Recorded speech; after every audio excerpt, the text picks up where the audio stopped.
recibir a la arqueóloga María Teresa Herrera Ortiz, que es egresada de la Escuela Nacional de Antropología e Historia y además actualmente es la directora del Museo de Xochimilco. Lo recibimos con mucho gusto aquí en el claustro del exconvento de Santa Catarina Mártir, en Ayotzingo, Estado de México. Michanti, Acalpiscat, Altepetl, Xochimilco. ¿Cómo amanecieron hoy? ¿Cómo está su alma? ¿Cómo se sienten el día de hoy? Yo soy María Teresa Herrera, vengo del pueblo de Acalpiscat, allá de la ciudad de Xochimilco. Gracias por la invitación. Y el día de hoy vamos a platicar de un tema muy importante dentro de lo que es nuestra tradición, sobre todo nuestra tradición oral, que es algo que ya se viene muy cerca de nosotros, que desgraciadamente por esta pandemia que estamos viviendo, pues a lo mejor no la vamos a poder vivir con ese esplendor que lo hacemos cada año, pero pues como buenos mexicanos, herederos de esta tradición, pues en casa vamos a tener oportunidad de hacer. ¿Y qué tema es? Pues el origen de la ofrenda. ¿Por qué ponemos una ofrenda en casa? ¿De dónde viene ese origen de poner una ofrenda en casa? ¿Qué significa? Bueno, pues esta tradición es ancestral, de miles de años atrás. ¿Por qué ponemos una ofrenda? Bueno, pues nuestros ancestros pensaban que cuando una persona moría, tenía diferentes lugares a donde llegar dependiendo de qué moría. Porque de lo que moría lo iba a estar pidiendo una deidad o creador. Por ejemplo, si una persona moría durante la guerra, o una mujer moría durante el parto, o un guerrero moría en sacrificio, pues se iba a la Casa del Sol. Es una de las regiones de la muerte, que tenemos 4, que es la Casa del Sol, el Tlalocan, o la Casa de Tlaloc, el Chichihuacuauco, o donde está el árbol nodriza, y el que todo el mundo hemos escuchado, que es el Mictlán, el que conocemos. Bueno, pues a la Casa del Sol se iban los guerreros, los que morían en sacrificio, y las mujeres que morían durante el parto. Ellas se iban a acompañar el sol en su recorrido, en el día, los guerreros, a mediodía hasta atardecer, las mujeres que al morir durante el parto recibían el nombre de cihuateteo.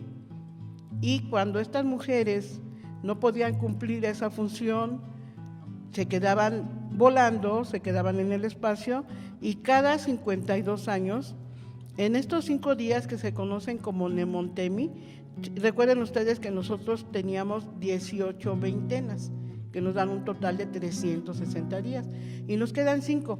Esos 5 eran como espirituales para mí, no como ahora Semana Santa, por ejemplo. Si estas mujeres iguateteo no llegaban al lugar que les correspondía, en estos 5 días de cada 52 años se convertían en una especie de monstruos que reciben el nombre de Tzitzimine, y ellas eran encargadas de que las mujeres que estuvieran en gestación o a punto de parir, llevárselas y que no dieran a luz, ¿no? Era su trabajo. Y esto nos indica qué tan importante era una mujer en gestación, que era cuidada de esa manera. Para que ella no se la pudiera llevar esta Tzitzimine, la pintaban con unas franjas color caqui y la guardaban en lo que conocemos como troje, en el maíz, para que no la distinguieran, y ahí la escondían. Entonces, estos eran en la Casa del Sol.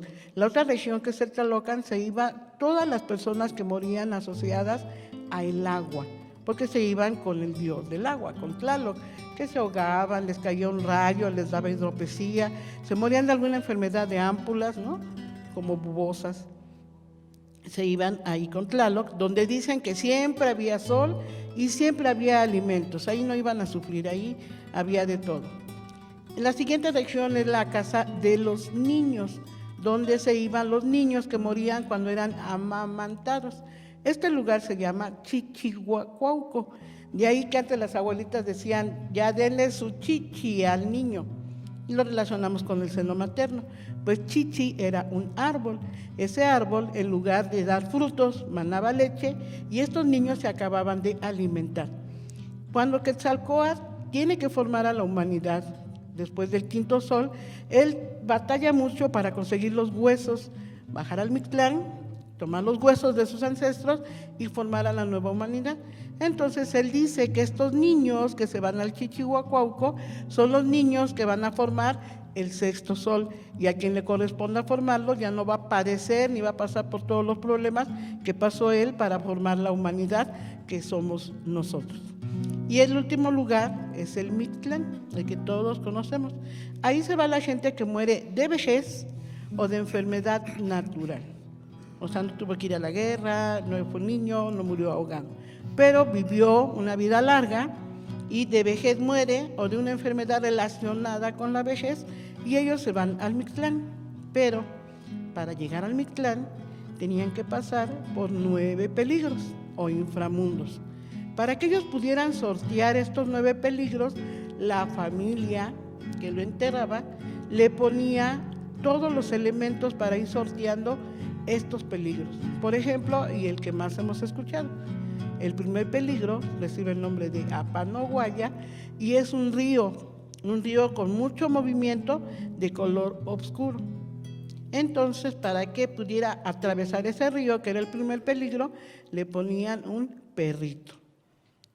Todos lo conocemos como Xoloitzcuintli. Realmente el perrito que se le ponía era de una raza extinta que se llama Techichi, que era, si ustedes recuerdan, en las ofrendas que vemos en los museos, son unos perritos color bermejo, panzones, de patas cortas, de orejitas muy paradas. Esa es la raza Techichi extinta, pero le dan el nombre de Xoloitzcuintli porque Xolotl es el gemelo de Quetzalcóatl que lo va a acompañar en todo su recorrido, en su advocación de sol, desde que nace hasta que pasa por el inframundo. Ellos pensaban que al desaparecer moría y volvía a nacer, y quien lo acompañaba precisamente era su hermano gemelo, que es Xolotl, y lo podemos ver en las mañanas porque es la estrella de la mañana, es Venus. Su nombre como deidad se llama Tlahuizcalpantecutli. Pues entonces Xolotl quiere decir el que está conmigo, el que no me va a abandonar, y Escuintli es perro, entonces el perro que me va a acompañar. Muchas veces lo confundimos con la raza Xolotl que conocemos, pero si nos vamos, la raza Xolotl regularmente es de un gris oscuro, y si el agua era oscura, pues simplemente no iba a poderlo ver el difunto, ¿no? Entonces le ponían esos elementos, le ponían una manta, porque iba a pasar por donde siempre estaba lloviendo. Entonces tenía que cubrirse de la lluvia y le ponían una muda de ropa porque se tenía que cambiar. Después de la lluvia salía mojado, se cambiaba. Le ponían todos sus alimentos necesarios, sus herramientas de trabajo también, y es lo que ahora en las excavaciones arqueológicas, cuando se encuentra un entierro y está asociado a varios elementos, lo conocemos como que es un entierro con su ofrenda, que son los elementos que le ponían.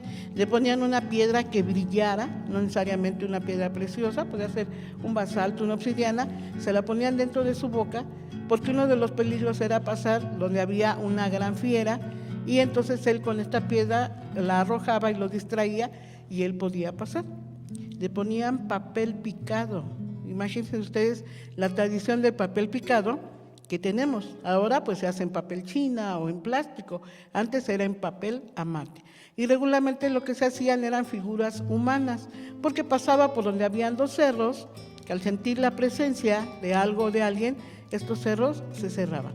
Entonces lo que hacía el difunto era pasar este papel picado para que se cerraran, y en lo que se abrían y volvían a cerrar, pues él ya tuvo oportunidad de pasar este peligro, ¿no? Le ponían su sal, porque la sal es símbolo de purificación. Regularmente ustedes recuerden que ellos no contaban con panteones, los panteones son ya hasta la colonia, y donde enterraban a sus muertos, pues regularmente era dentro de sus propios terrenos de cultivo o cerca de sus casas.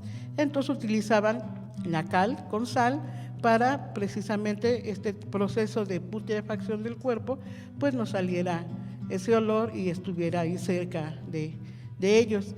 tenemos un entierro de los pocos que hay, que se han localizado, que se conoce como a flor de tierra, que precisamente cuando se enterraba no se cubría, se dejaba en la intemperie por un proceso que tenía para posteriormente romper los huesitos y depositarlos en urnas más pequeñas y regularmente llevarlos hacia la casa y tenerlo ahí, como ahora cuando uno dice, yo cuando me muera no me quiero ir, a mí me incineras y la urna la llevas a la casa, pues era más o menos lo mismo.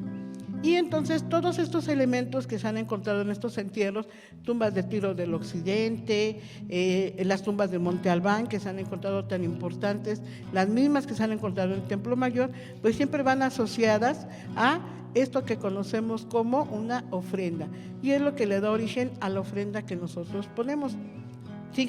Ponemos la sal, seguimos poniendo el agua, el papel picado, le ponemos los alimentos, si le gustaba su pulquito, pues le ponemos su pulquito, que le gustaba el molito, pues ahora se pone el mole, ¿no?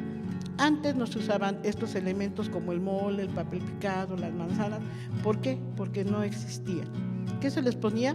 La guayaba, los tejocotes, las calabazas, porque es lo que ahí se tenía.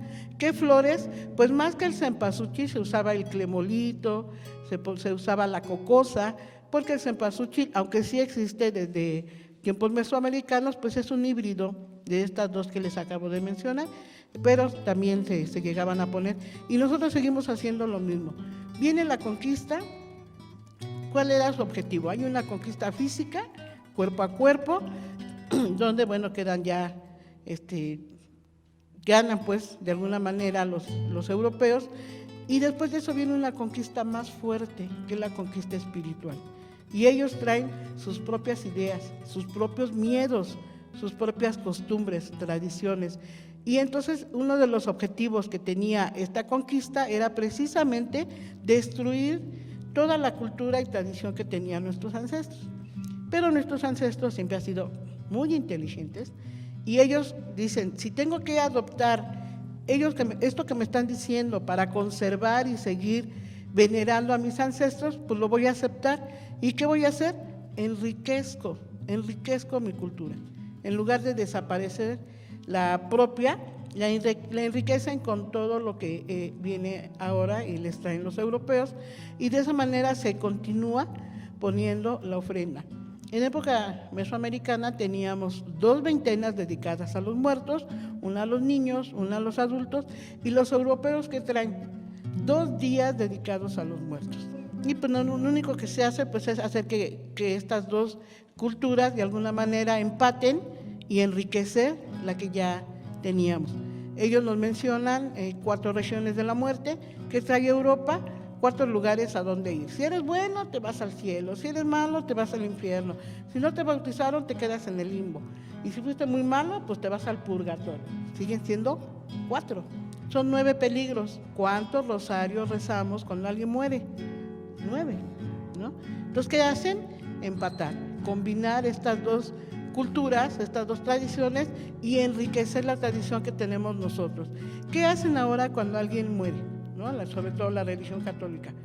Pues primero van a hacer una velación, ¿no? Dentro de su ataúd, y muchos han de saber que le ponen ciertos elementos, así como nuestros ancestros le ponían, en lugar donde enterraban a sus parientes, pues también le ponen, ¿qué le ponen?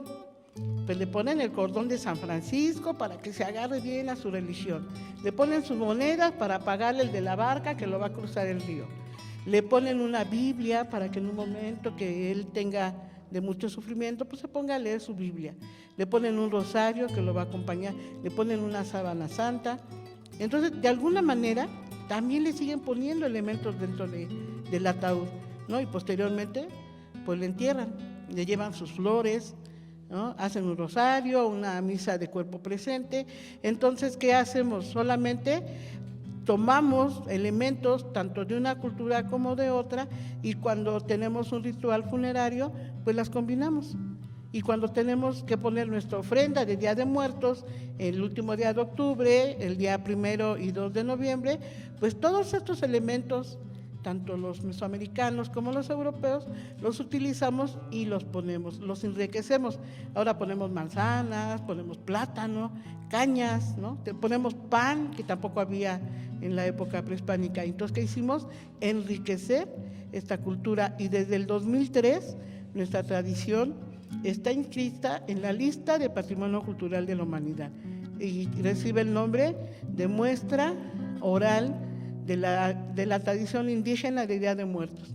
Entonces, nuestra tradición es reconocida a nivel mundial y hay que cuidarla, hay que ayudar a que esto no se termine, enseñarle a los niños esta tradición de Día de Muertos, pero también hay que explicarles ese origen, ¿no? ¿De dónde viene? ¿Por qué la ponemos? Y tratar poco a poco ir quitando un poco que el Halloween y todo eso, que no tiene nada que ver con nosotros. Y es una tradición tan bonita la del Día de Muertos, que yo creo que es la que más nos une como familia y nos identifica como pueblo mexicano, porque esa tradición es en todo México. Muchas gracias. Para servirles. Gobierno de Chalco.